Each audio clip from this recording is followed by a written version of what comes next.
We have been discussing white whale games on this channel. You know those games that keep calling you back again and again to try and beat them? But the story doesn't always end with a triumphant victory.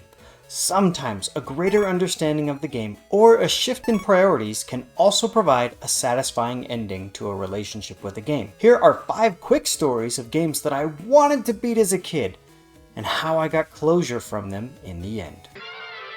I was a little backwards when being introduced to many pop culture franchises as a kid. A lot of my friends would enjoy a TV show or a movie and then get the video game.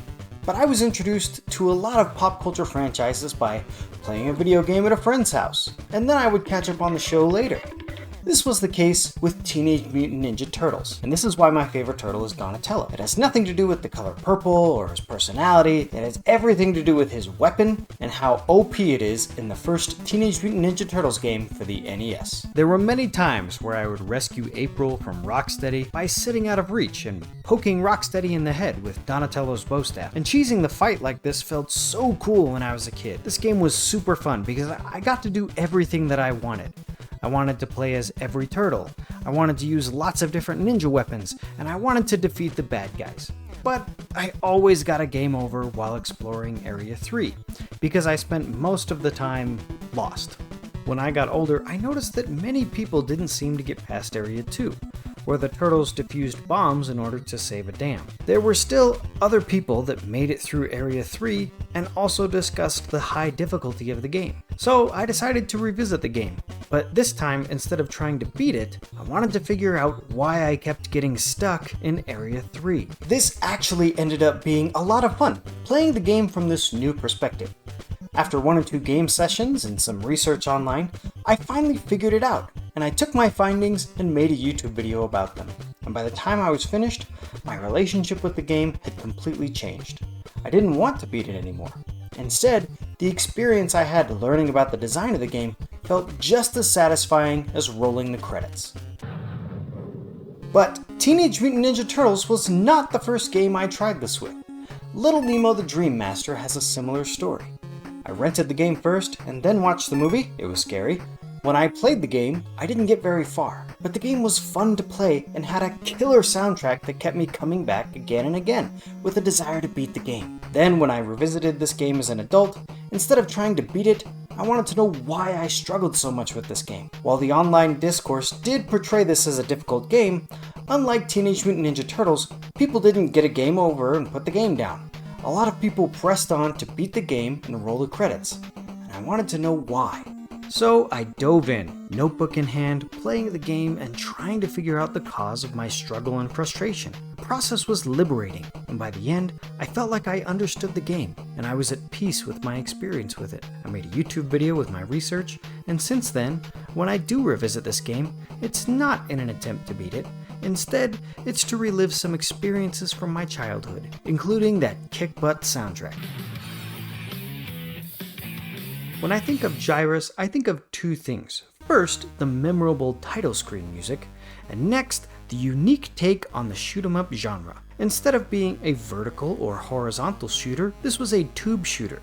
The spaceship travels into the background and can navigate around the edges of the screen as if it were traveling through a pipe. I believe that this tube shooter style was first created with the arcade game Tempest. This was the most unique shooter I played as a kid, but as I was improving and making progress through the game, I noticed how repetitive the game was becoming. Enemy formations and boss battles were being repeated, where I was expecting new challenges and mechanics that would force me to adapt how I was playing the game in some fashion. Since then, I've learned that high-score chasing games can really get their hooks in me and create a feedback loop that would keep me engaged. But this tube shooter style of game wasn't creating that experience for me. After learning that if you do reach the destination and complete the objective of the game, your reward is keeping your score and starting back at the beginning. This reduced my desire to finally beat the bad guy to 0.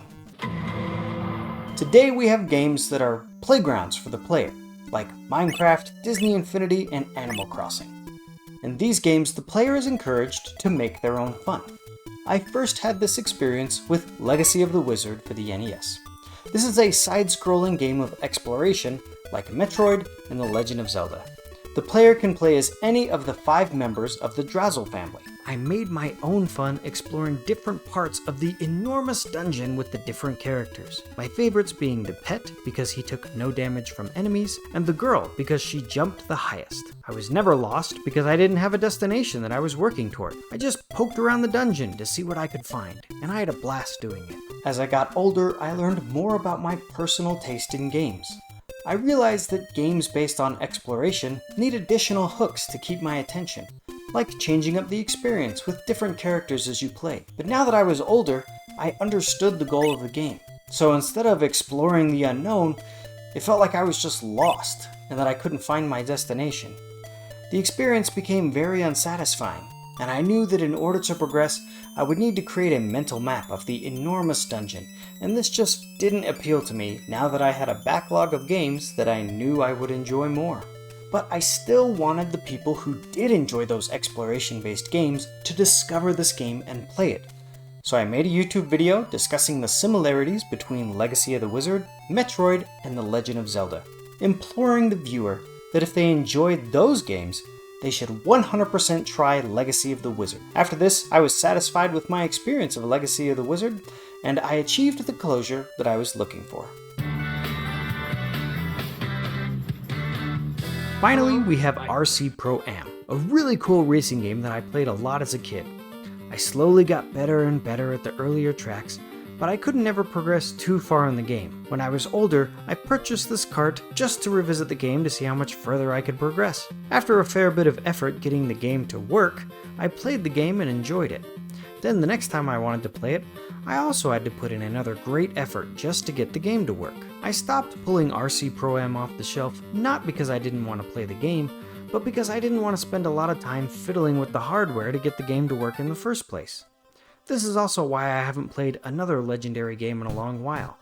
I can't get my Tecmo Super Bowl cart to work anymore. I used to be very invested in recreating the experience of my childhood. I have a nice CRT, an original NES system, and NES2 along with original controllers. In previous game rooms, I left my retro systems hooked up for easy access. But over time, more of my retro games became available on modern consoles.